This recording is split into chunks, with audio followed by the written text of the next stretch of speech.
Hi guys, so dito na sa bahay. This is garden mag-is na. Pagay ng mga manok.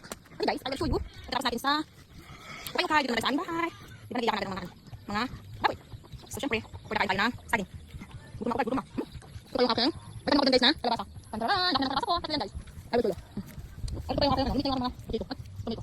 Kalabasa din yan. Magkapal naman ito. Yeah. Kaya natin yung ako. Show sa inyo guys. Wait naman.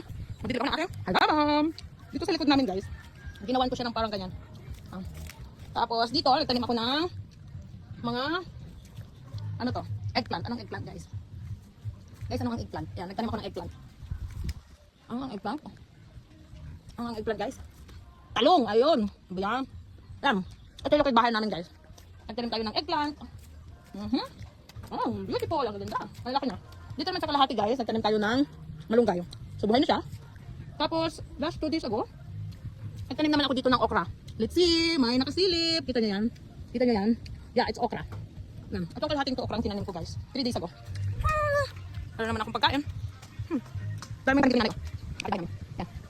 Hi. Ito ko muna sila yung mga ano. Ito ko muna sila yung yan. Ito ko muna sila yung mga ito ko muna sila yung mga ganyan. Namuti ko na naman. Namuti sa akin. Ano naman sila yung mga sila? For the silang person. Wow, beautiful. Ang dami din papaya ni nanay dito. Wow. Papaya soon. Tapos meron din siya mga sitaw guys. Ang dami. Si nanay ang galing magtanim. Ayan, puro sili yan guys. Lahat, puro sili. Tapos itong nasa bubungan niya, puro sitaw. Tapos ito, ang gaganda ng kanyang mga tomato.